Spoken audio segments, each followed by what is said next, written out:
Welcome to this live chat with Ed Hooks. So, as I've been saying online, I've been a massive fan of Ed, and I had his book early on when I started studying. And I think most animators actually kind of have gone through the same path of reading Ed's excellent book, Acting for Animators. And it's a massive pleasure to be talking to Ed here, and we're going to talk about his career and more. So, welcome, Ed. Thank you. Thank you so much. Thanks for having me. Oh, I think what you're doing is just terrific. It's marvelous. thank you. I highly appreciate that. Coming from you means a lot.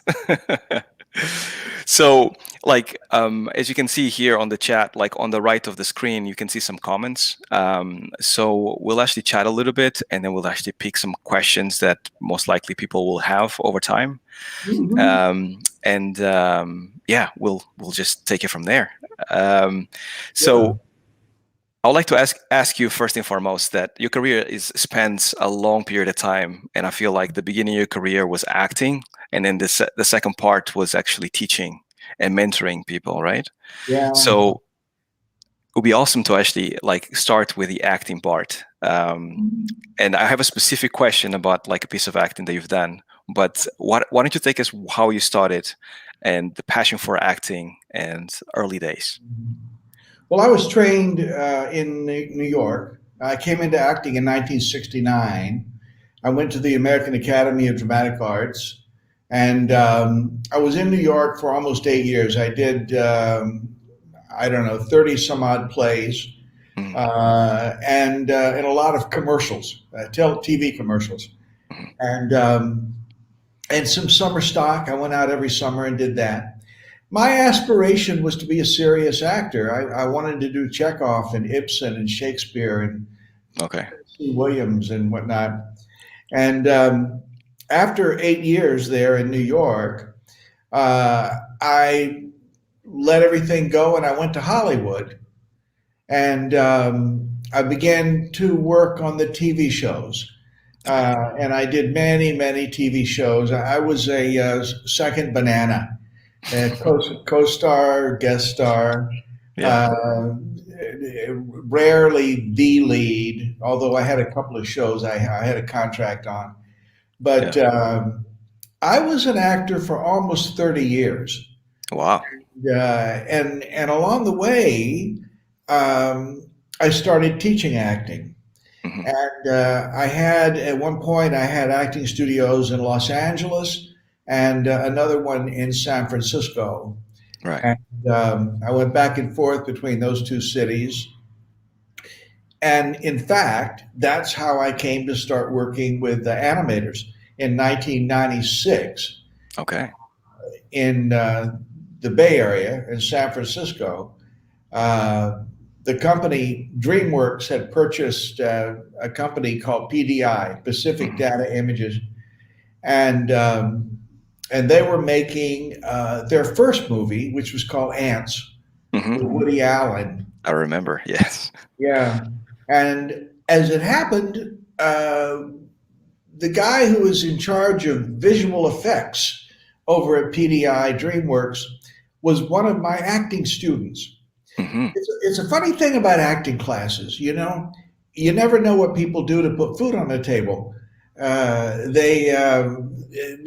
waiters, they drive taxis and Ubers, and everybody wants to be a good actor. Everybody has the ambition and the serious intent, but they have to eat, and they do things like this. And as an acting teacher, I usually just didn't even know what people did. And then one night after the acting class, this guy, Ken Bielenberg, that was his name.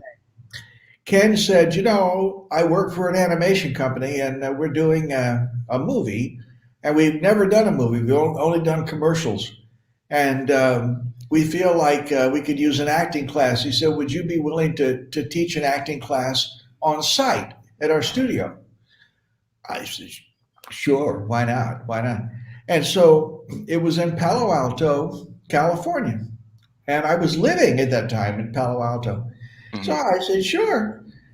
Well, I walked into PDI DreamWorks, and it was like we're walking into another world. All of a sudden now, We had this big darkened room and all of these people with headphones on and Mm. computer screens. And I knew, as they said at Wizard of Oz, you're not in Kansas anymore.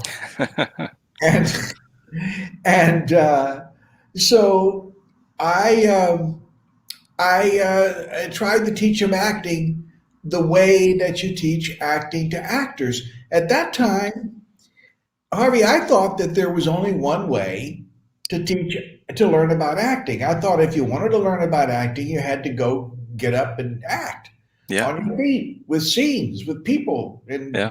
you know. So I went in there with a box of scripts and assigned them roles and told them how to rehearse and whatnot. And I think by the third class or so, half of them wouldn't come to class, and also the ones that were coming weren't doing the work. Yeah. They and uh, and then the human resources people took me to lunch, and they said, it's not working, and I was humiliated. I'll tell you the truth. I can imagine what is Yeah, what is happening, right? what's happening? I had Yeah. no idea. I was really lost.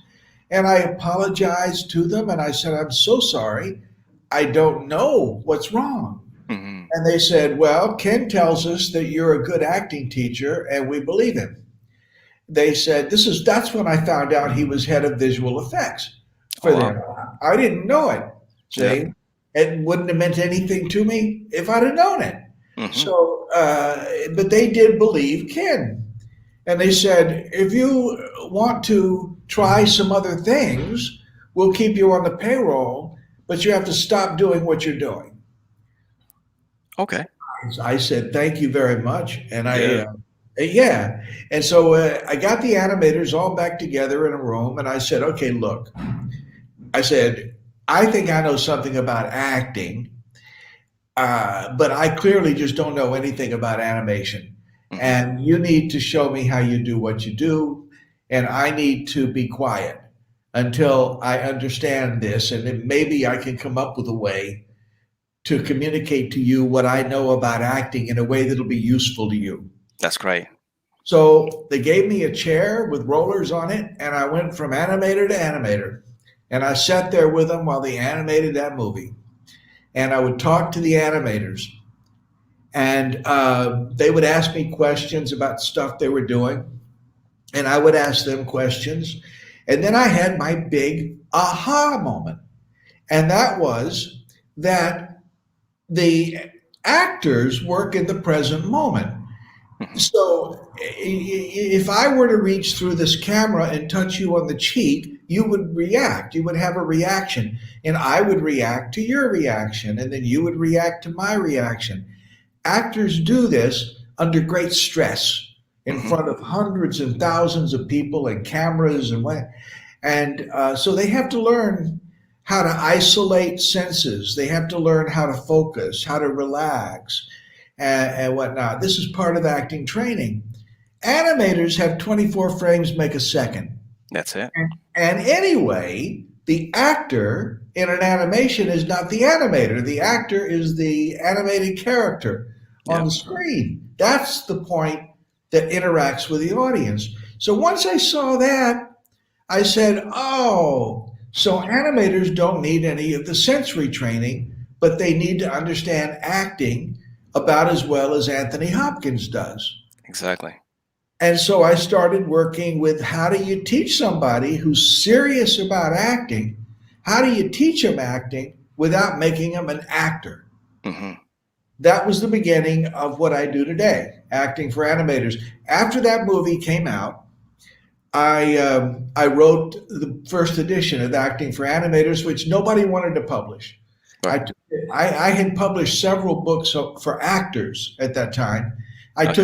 I took it to my publishers, and they said, "Well, there's a lot of books on acting, Ed. If the animators want acting, they've got plenty of books." I said, "No, these people are different. They don't Yeah. have a present moment." That's it. Exactly. It's difficult to understand, right? Even for them. And anyway, long story short, somebody Yeah. published it, the Heinemann Company at that time, and it was embraced by the industry very quickly. And Yeah. that was the first acting for animators. There was no such thing as acting No. for animators at that point. And I then developed the master class, which I have taught Hmm. over all these years. So working with animators has been a second career. First Yeah. one was acting, and then I started working with animators 20 years ago. So you're looking at somebody who's been involved with acting one way or the other for 50 years. 50 years. That's an extensive career. That's amazing. Extensive career, and Yeah. sometimes I look around and even I don't believe that I've been involved with it for this long, Yeah. but I have, and from all kinds of different perspectives. So Hmm. my skill set is unusual. Yeah, but it's very necessary. Yeah. And once again, like I guess that saying of time flies when you're having fun. I guess that goes true for you as well when it comes to both like teaching and acting, right? Oh, I've been so lucky, Harvey. I've been so Yeah. lucky. I have presented my master class now in over 35 countries, Wow. and I've taught for just about every major animation studio and Yeah. video game company, some Hmm. of them multiple times. In a couple of weeks, I'm teaching again for Sony.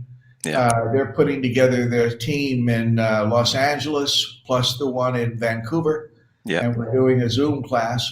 That's amazing. Yeah. Yeah, and you know what's amazing is that everyone that I talk about Ed, especially when doing this interview, everyone was like, I met him this long ago, and it was amazing to meet him, and it was inspiring and all that stuff. So it's really impressive to actually kind of see that you always keep it positive, even though you met so many people, so many animators, and you made a change in people's lives. Yeah, but Uh, I agree with you. Say, you're a person who thinks that it's important to help people, oh, for sure. and I'm very motivated when I teach a class and I have whatever 35, 40 people, 100 people in there. Hmm. I believe I'm teaching pioneers. Hmm. I believe the industry, the animation industry, is undergoing a sea change.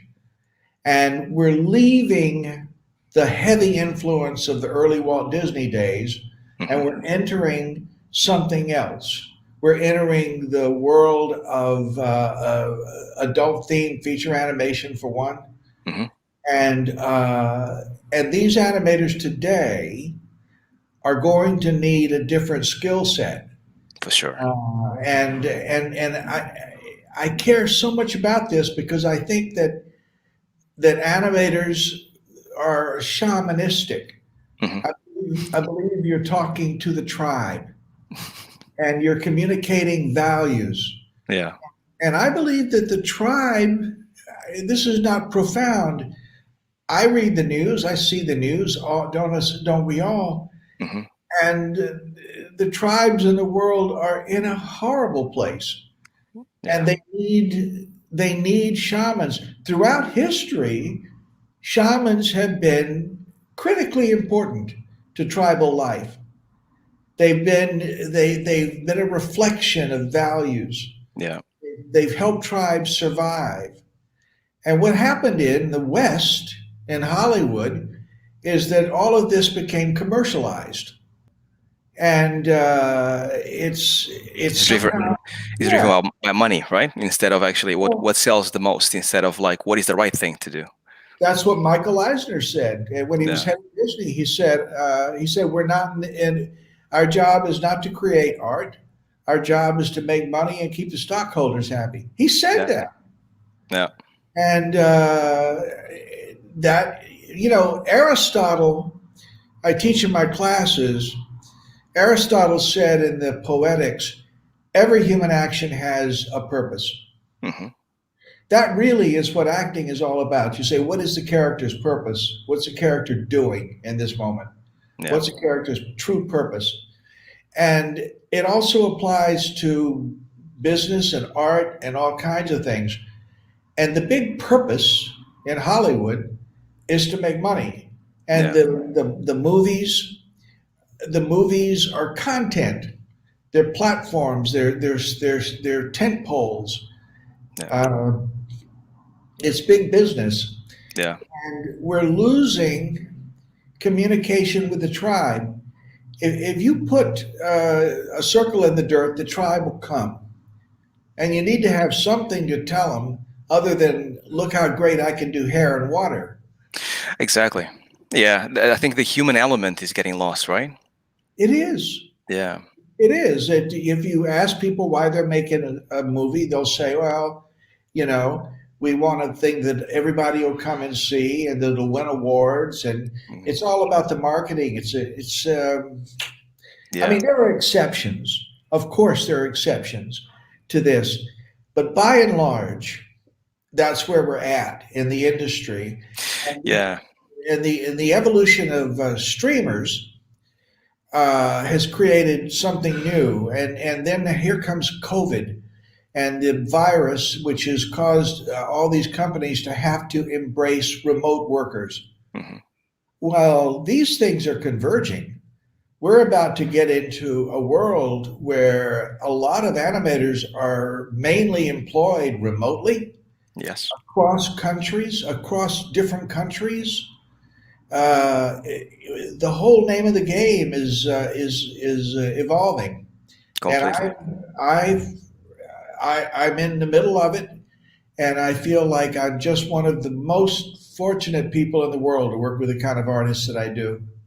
Well, it's actually, I think, to me, and correct me if I'm wrong, but to me, I think the thing that actually animators resonate with you so much, it's your humility, because I feel like most animators have this thing inside of them that they want to help others, because getting into animation is really hard. It's something that it takes a lot to actually get into it, because you do need to dissect acting and motion in a way that is 24 frames per movement per motion, and it's a lot of thinking. It's a lot of head games. It's not a reactive thing. And I think the fact that you empathize with animators and you actually say, hold on, here's how you actually do the acting in an animator kind of a frame of work. And I think the fact that you do it humbly and the fact that you do it in a way that actually is very understandable, easy to understand and digest, I think that's what makes you so legendary amongst us all when you read your book. Thank you. I Yeah. try.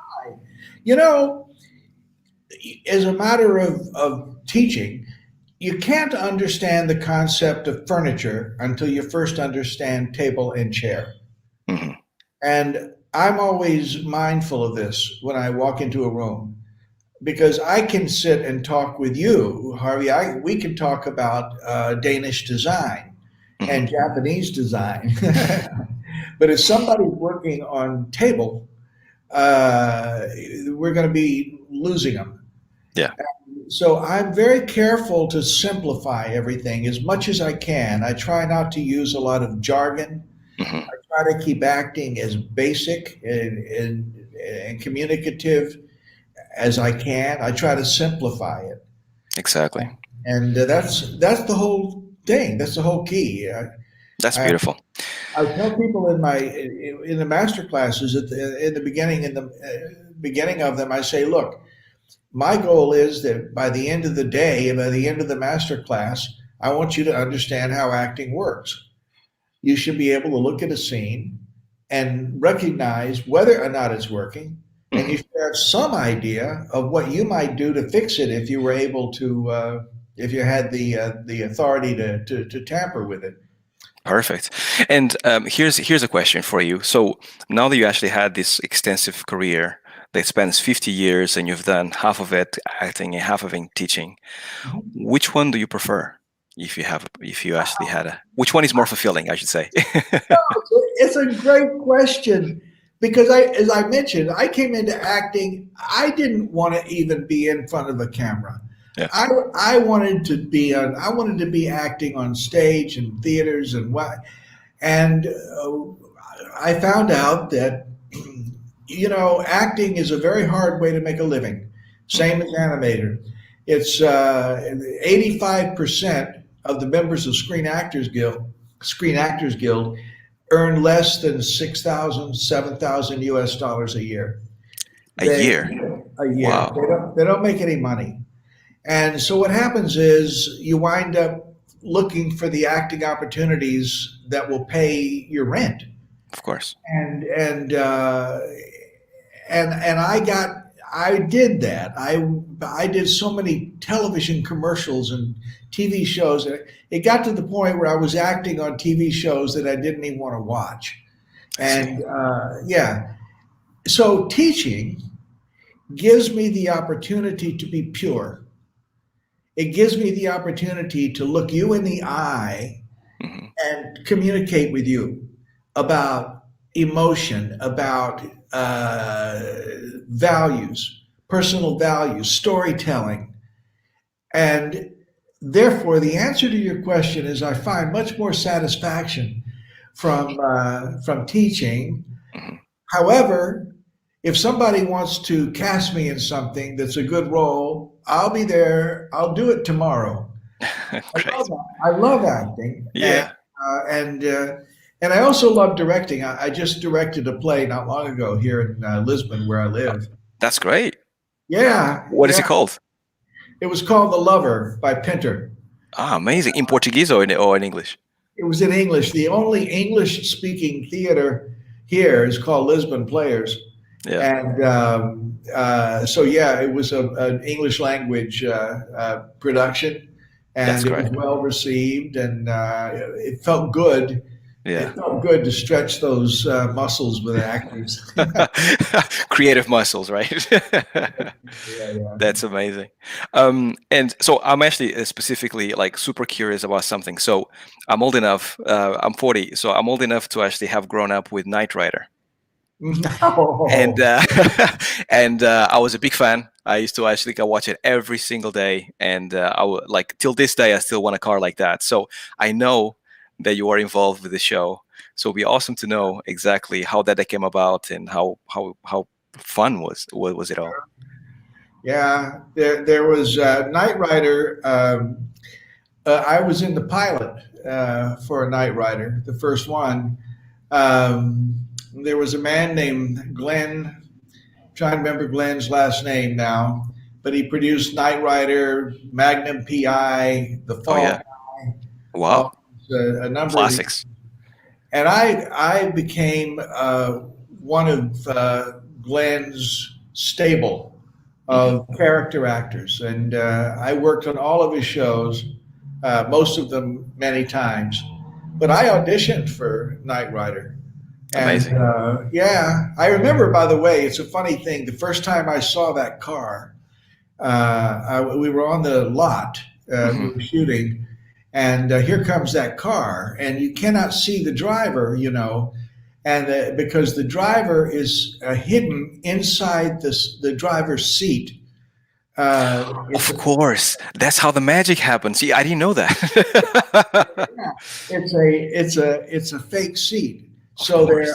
they're inside there, and they drive the car holding their hands off camera, lower below the sight line. So here comes this car, and there's nobody driving it. I remember doing a double take when I'm looking at this thing, Yeah. and yeah, and then So it actually looked like it was like the real car, like in TV. The magic was still real in reality because it looked like the car was driving itself.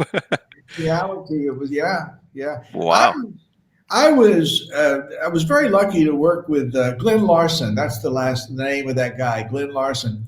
But he did a lot of shows that involved a lot of stunts. Hmm. So I was involved in some stunts. I'm the least physical person in the world, but Hmm. the stunt people always were working with me because I had to take punches sometimes, and Right. uh, I had to do things. I had to be in car crashes and Right. all kinds of stuff. It was Amazing. yeah, it was pretty amazing days, I must say, and I was lucky because I worked. I was a working actor. I was a working character actor for all those years. Yeah. That So, is that is great. That is great. Like really cool story. I knew there was something interesting there. That's great. So I think we can take some questions if you're okay with it, because there's a few good sure. questions here.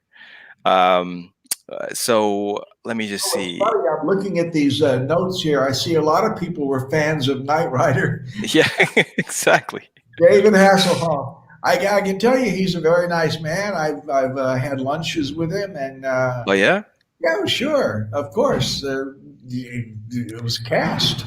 I was there. because that was right at the beginning of his career as well, right? Because I don't remember him doing anything else before that. I'm pretty sure he's done something, but that was the show that like made him huge. It made him huge, and then after a while, he started singing. Uh, Yes, true. yeah, True, yeah, true. I actually remember because I was actually living in Portugal at that point. He actually came to the Estádio de Benfica, like he's one of the football clubs over there, to actually kind of sing live. And me as a child, being a fan of the Knight Rider, I really wanted to go, but I couldn't afford it. But yeah. they televised it at some point, and it was amazing. He was a very sweet man. Yeah, All those shows, I was, we all pretty much hung together. When you're shooting these shows, you're a family. yeah. And one day I should write a book about all that. But David Hasselhoff, yeah. Mm, And on, great. Fall Guy, there was Lee Majors. Hmm. And I was around him quite a lot. I did a lot of Fall Guys. That's amazing. Yeah. Yeah, yeah, it's beautiful to actually hear about your career. So I think here Mark James Armour has a question that I think is quite relevant, and a lot of people are curious. He asks, "What is the most common thing that you think new animators struggle with when it comes to acting?" Uh, it's a failure to animate the thought. That's the biggest thing. Is animators in training are the learn. It's hard to learn the physical movements, in order to move a character. But what happens with most animation training is that the acting is a tack on, an add on. They teach them how to animate physically. And then they'll say, well, if you want to know about acting, take an acting class. It's like an afterthought. Really, animators should be introduced to the principles, the basic principles of acting at the beginning. A walk cycle is a walk cycle until the character has some place they're walking to. It's Hmm. a difference if you're walking into a room and you don't want to wake the baby, or if you're walking to get a fire extinguisher to put out the pan fire that you started up in the kitchen. Yeah. It's two different kinds of walks. And you could teach people about walk cycles by addressing the motivation of the character. Uh, I'll tell you a little story, by the way. Hmm. With the first Lord of the Rings, there's an animator named Bay Rate that I know, very talented guy. He was the lead animator on Gollum's face. Mm. Big In the task. first, yeah, and he told me that they had, if you saw the promotion, they had Andy Serkis with all of the capture things on his Yeah. face. But he said those didn't work. They couldn't get the technology to work. And in the first Lord of the Rings, Gollum's face is totally keyframed. Wow, I didn't know that. Yeah, Mm. 100%. And he said that one of the things they did was they reformatted the script. Everybody knows what a movie script looks like, right? I Hmm. mean, it's got everything down the middle of the page. So what they did was they scooted all of the dialogue and camera stuff over to the right hand side of the page, Hmm. so that on the left hand side it was blank. This was all the scenes that Gollum was in. And then they took a pencil and they went to the blank side, and across from where Gollum's lines were, they wrote in Gollum's thoughts. Hmm. And then they animated the thoughts. Very clever. I think that should be a necessary step for every pipeline, for every, Completely. and I don't know why everybody doesn't do that. Yeah. Animate the thought. Animators are taught from early days, from the 1930s, they're taught that characters should display emotion.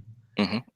Happy characters are happy, and there's like this, sad characters are sad. Yeah. The truth is that humans are not so forthcoming with emotion. We lie. We Hmm. lie sometimes for the best of reasons. Don't want to hurt somebody's feelings. Hmm. But people will say one thing and think something else. And you want to, if you want to have, especially going into adult theme feature animation, you need to capture this. It's Yeah. not just physical movement, it's animate the thought.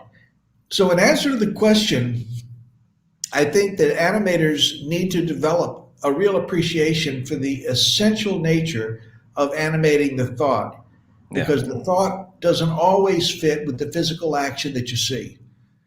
And so that's That's the great. too much over gesticulation, where Yeah. where a character moves on every line. Boop, doop, doop, doop, doop. I get to, Yeah. stop. Yeah, I completely agree. I think the context of the animation is very important, right? Like, why is the character doing what they're doing? And I like to say as well that humans, we have a tendency to be lazy. We actually do we like to do anything with the minimum amount of effort possible, and that is something that you don't see in a lot of show reels because people have a tendency to overact everything. But yeah, we have, yeah, Stillness. It's always, in a symphony, it's not the loud music that's what's so moving. It's the moments of silence. yeah, It's the pauses. Miyazaki talks about this. He calls Ma he is these moments in between the movement. yeah, The acting. I'm going to tell you something. Acting has almost nothing to do with words. It has everything to do with what a character's doing, but it doesn't have to do with words. And the way that animation is produced in the West, which is mhm, different than in Japan, the way it's produced in the West, they make the dialogue recording, and then here comes the animators. They put on the headphones and they try to make the animation fit the dialogue. yeah, And this makes people think that the dialogue must be the most important thing. exactly. But our sense of sight is many times more powerful than our sense of hearing. And this is for evolution. We had to know that danger was coming in order to have time to climb a tree and survive. If you didn't know that the saber-toothed tiger was there until you could hear him, you'd be lunch. For So sure. we have evolved to have very keen sight. So what this means is that you can tell an audience one thing and show them something else, and what they see is going to override what they hear. Hmm. Animators are far, far more powerful in the storytelling process than they think they are. They think it's Hmm. all about the words. Yeah, that's a great tip. That's an amazing tip. I completely agree. I actually was watching Miyazaki exactly saying what you meant, and the process that they actually take when it comes to animating, and is exactly the opposite of the Western world. They actually animate first, and then they add the dialogue after. Yeah. And I think that is actually very beautiful, and it explains a lot about their movie making because it's all about the movement. Like most of Miyazaki's movies start with no dialogue; it's just movement for the first 10 minutes, and then Oh, you get into the characters, and and they it's also beautiful they're not dependent upon celebrity voices, by the way. as well. That's true. This is, you look at these, the new Pixar movie, Soul. Hmm. They're promoting that Jamie Foxx and Yeah. I forget who they've got a list of the movie stars. They Hmm. put those up there. In Japan, you would not get that. In Yeah. Japan, you would get the movie first, and if you're not even going to know who the actors are. That's completely right.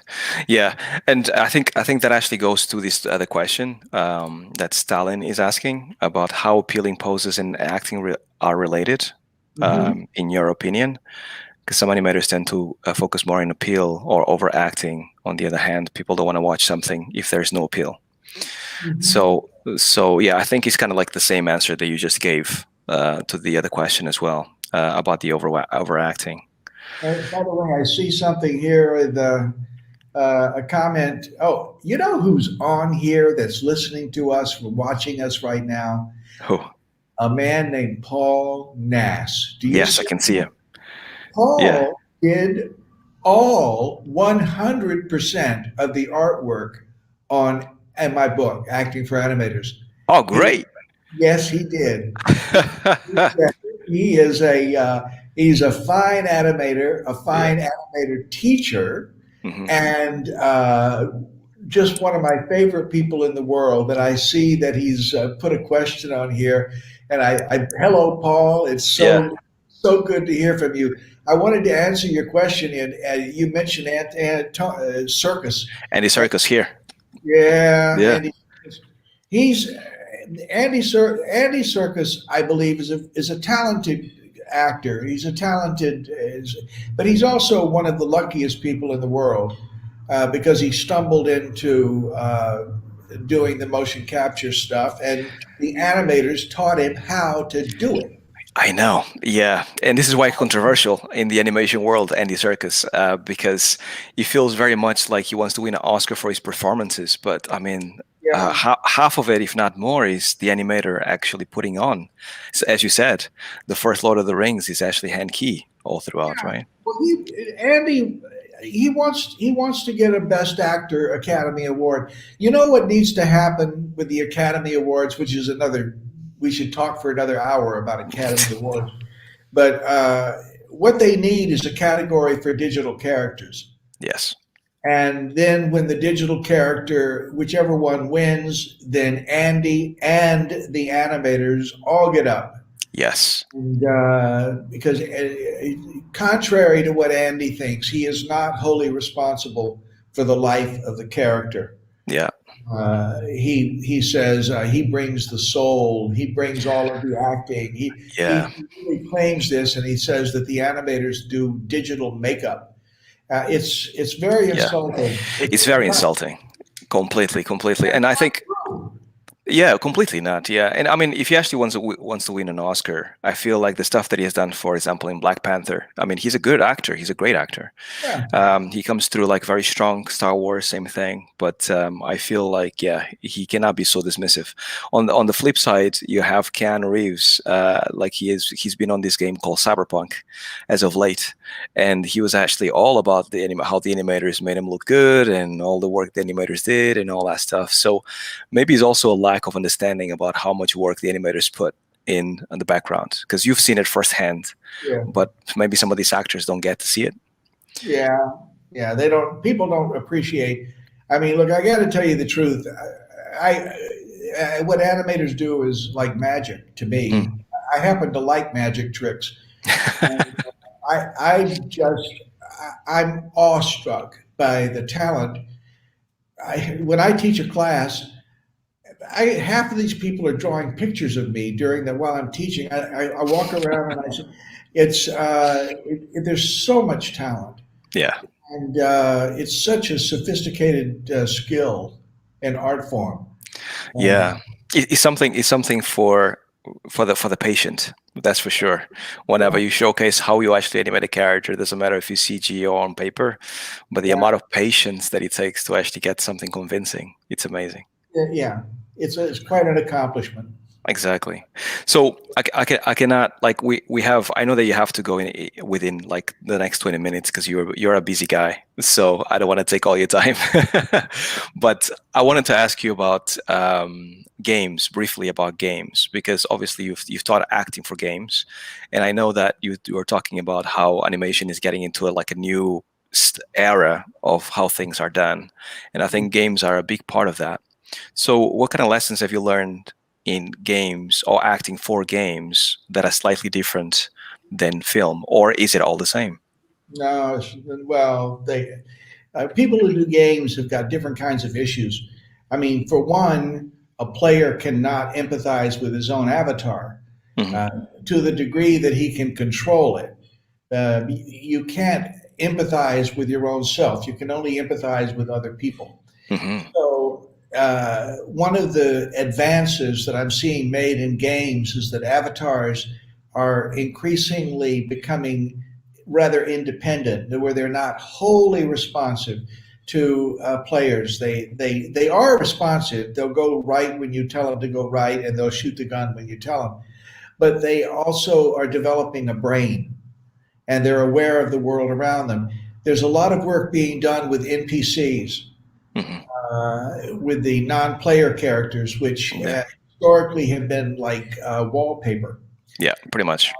Yeah, and as a matter of fact, here, I mean, I mentioned earlier that I'm teaching for Sony in a few days, and I told them when they brought me on, I said, look, I want you to get the programmers in there. The programmers, the level designers, and the screenwriters, the script writers. I Great. want all. A lot of people have the idea that only the animators are concerned with acting. Hmm. And in games where you've got such a sophisticated pipeline, Yeah. boy, this is not true. Uh, Everybody really needs to understand theatrical structure and how to communicate with the player Completely. better. Some Yeah. companies, there's some game companies operate under the idea that people who play games are just not interested in acting. That it's wasted money to train the It's, animators or it's, anybody on acting because people just want to play games. no, it's the opposite. It's the opposite. Yeah, and then Yeah. other ones think that there's more emphasis on the nuance. I can tell you one direction that I think games are going is that I think that cutscenes Hmm. are sort of going away. There's Hmm. a movement to take the function of cutscenes and put that function into gameplay. Completely. And I've seen this with some of the biggest companies in the world that I've taught for. Yeah. They're working to do that. Completely. Yeah, I think it's an interactive medium. And I think when you actually yank the player away from the interactive medium and give him like a cutscene and then put him back in again, it feels like a disconnection from the game, Yeah, which it breaks away that illusion that you had all throughout. And I completely agree with you. I think that is definitely the way the games are going forward. yeah. I tell you, the first company that I taught for that really impressed me with having the whole team in there was Valve. Oh Back yeah, when they were even back when they were doing Half Life, yeah, they at Valve everybody came. The whole company was there, first class, perfect. and it about blew me away because in other some other companies I've taught for, I get the animators. Yeah, They learn about acting, what's possible. I leave. They turn around to their programmers and they say, okay, so this is what we want to do. Programmers say, impossible. You can't do it. yeah, You got three walk cycles. You got, and and then sometimes the company has to bring me back in just to teach the programmers who don't even want to be there because they got the wrong idea. because I don't think it's relevant, right? Yeah, they don't think it's relevant. Yeah.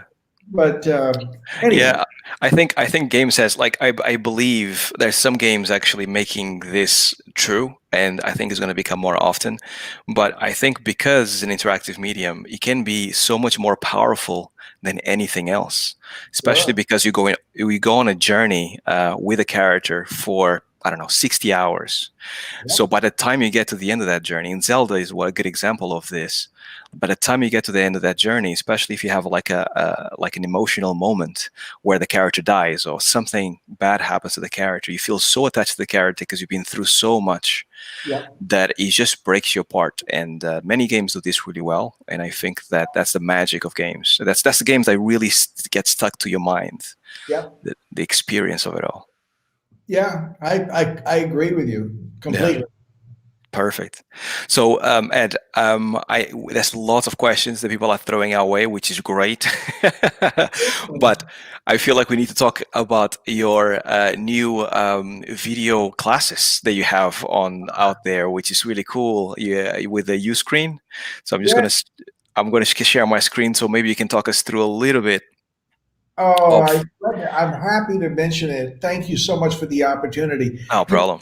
individual animators have not had very much opportunity to work with me over the years Hmm. because they've had to wait till I showed up at their studio or at an animation conference or festival. And so we started during the pandemic. My wife and I, Callie, we started producing instructional videos here in our home studio, and we've put them up now. There are now 17 modules that Wow. range in length from 5 minutes to 25 minutes on different aspects of acting. And I put this thing up there on a subscription basis rather than a one time thing because I want animators to study with me for a while. I want them to stay around for longer than a 1 day class. And every month we're adding 2 new modules.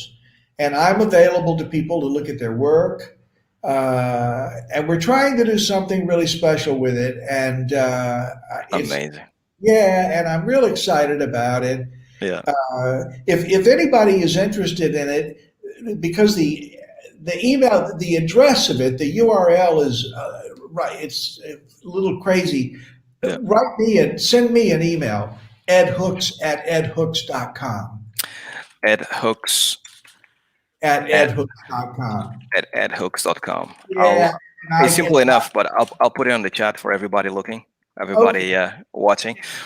But so this actually is basically you having videos for people to look at, and then I'm guessing they can actually ask you questions Yeah, about any of the videos.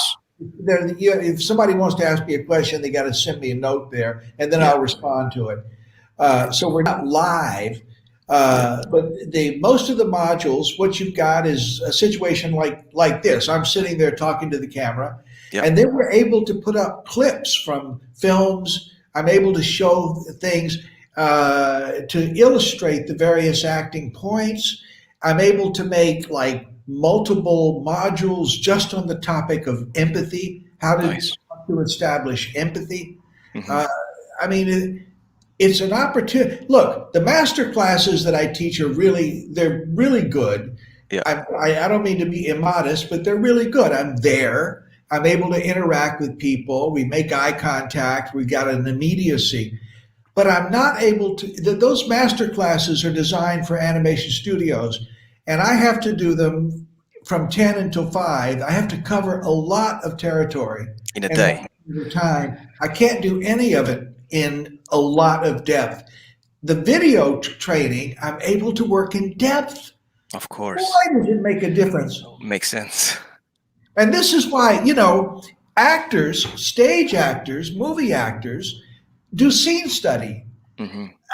And even after they won Academy Awards, they're still doing scene study because you're working with a good actor on this scene, a bad actor on that one. You're doing Shakespeare one day and Tennessee Williams the next, and a comedy, then a drama. It's the video.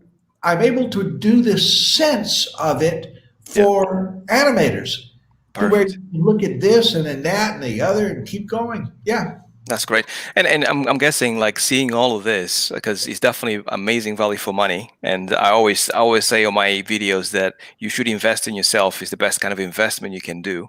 So you actually kind of are creating all this content because it must have not been easy to actually sit there and actually kind of break down the topics and then record videos hours upon hours. This Yeah. is actually really, really good, I And we're think. still So doing it. I tell people, I say, you got suggestions, send them to me. great. So Uh, you're still building on top of this. So you're still making every more month, videos. every month, 2 new videos every Oh month. wow!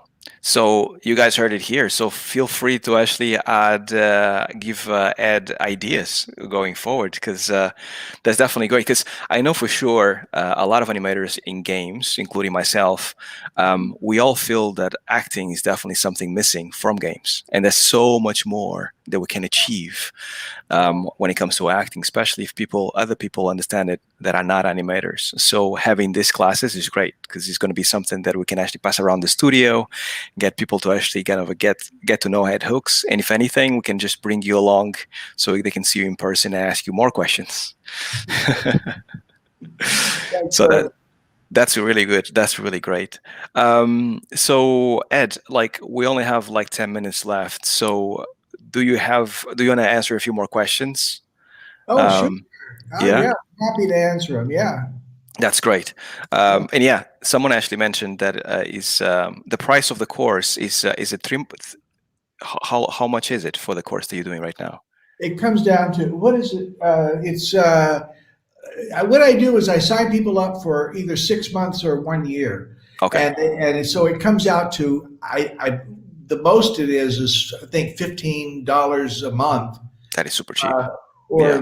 or it's some or even if you do it for a year, it's less than that. It's 12 a Yeah. month, and you have Okay, unlimited access.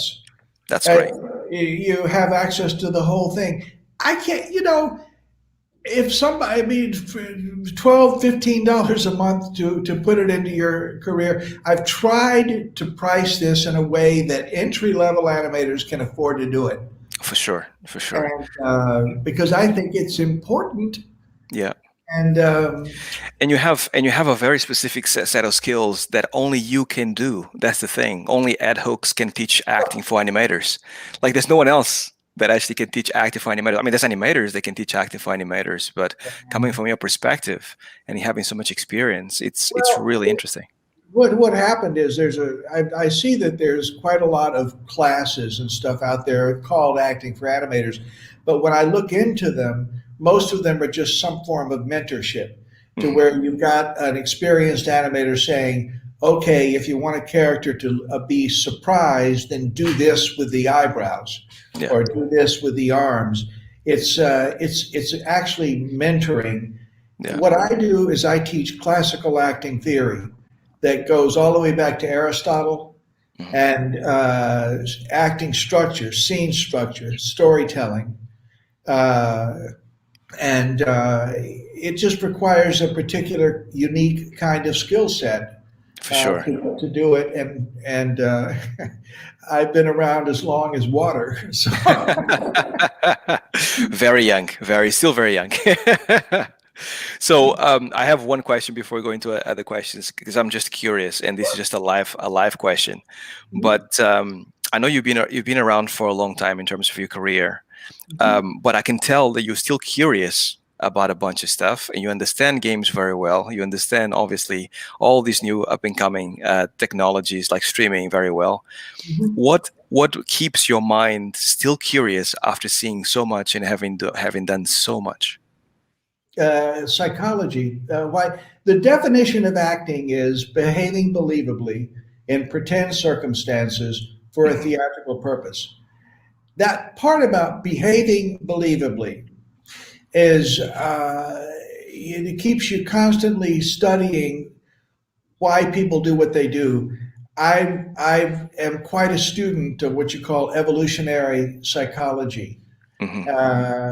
My library is full of books on evolutionary psychology, how it is we humans do. We have this large brain, and we're the only animal that in juvenile play can pretend to be somebody other than who we are. No other animal can do it. True. Your dog cannot pretend to be a cat. Yeah, yeah, yeah. And we also are the only animal that can know something is wrong for us and still do it. Hmm. uh, we make mistakes in life. And that's why you have the shamanistic nature. Acting theater is really similar to religion in this regard. Religion says, you want to be happy in life, ask God about it. And God is infallible. Theater says, and acting says, you want to be successful in life, then look and see what everybody else is doing. Study their mistakes, Hmm. study their successes, pick up what you can, develop your own strategies. And so theater and religion really are joined at the hip Hmm. and in this way. So this keeps me going because I'm so interested. Villains don't think they're villains. No, they're the heroes of their own story. Exactly. Yeah. Everybody, every human is the protagonist in his or her own life. Hmm. And I look at this and I say, you know, the politicians out there, they want to tell us why this bunch of people is better than that bunch of people, and this God is better than that God, and this, you know, artists have the mandate of telling us how we're all the same. Hmm. All humans in the world are exactly the same. We all are born the same way, we die the same way, and we all act to survive. We just Completely. have different values depending on our culture and education and circumstances. And to me, this is immensely interesting. And I would do it if I never made another penny from doing it. I still would be chasing this information. It keeps me alive, frankly. That's amazing. That's an amazing answer. And I feel like just in an hour, you have schooled me in so many levels. I So just I love this. thanks a lot. You know, I appreciate so much, Harvey. I so appreciate being invited on your show and Oh, giving my me pleasure. access to all these. Look at all these wonderful people here that are See? listening, watching you. Exactly. Watching you. No, it's really, really cool to actually kind of have someone, because here's the thing, Ed. Like I actually always look up to people like yourself, because not only did you have an extensive career, but you still have the passion for what you want to do in life. Like as you mentioned before, if you actually someone actually were to give you a role, you would actually accept it because you still want to act. And it's the same Sure, thing with the teaching, right? You still like doing videos now, which is different from your book, and sure. you're still very much involved. So seeing people like yourself gives me so much hope for myself later on in life, that like there is like a career that extends your whole lifetime, that can make you happy, and it can just lead to a happy life in a way, you know. Well, you're terrific. Let's let this be the beginning of something and not the end of it, okay? I really hope so. I really hope so. And Ed, like we ran out of time. Someone asked a question about a community on your website. I don't know if you have one, but I think people want to get involved. Oh, okay. Well, they just send me an email. Yeah. Again, it's edhooks at edhooks.com. I always am looking at my emails, and that, you know, anyway, our industry is one based on relationships. People ask me all the time what they can do about their career and whatnot. I say, find people you want to work with and tell them. Tell Yeah. them. Get their email address and write to them. Exactly. And I really wish people would contact me. I'd love to see your work. I'd love to be in touch. I'd love to be in your community. And let's do it. And I just really appreciate it. I appreciate the opportunity. Perfect. Perfect. I think everyone definitely heard that loud and clear, and I think you might have quite a lot of people getting in touch with you going forward, Hope so. which is going to be great. That's great, Ed. Well, thanks a lot for everyone that tuned in for the stream. Thank you. And thank you so much, Ed, for taking the time. Highly appreciate it. I Thank hope we you. can keep in touch. Thank you so much. No problem. Thank you so much, Ed. See you next time. Bye bye.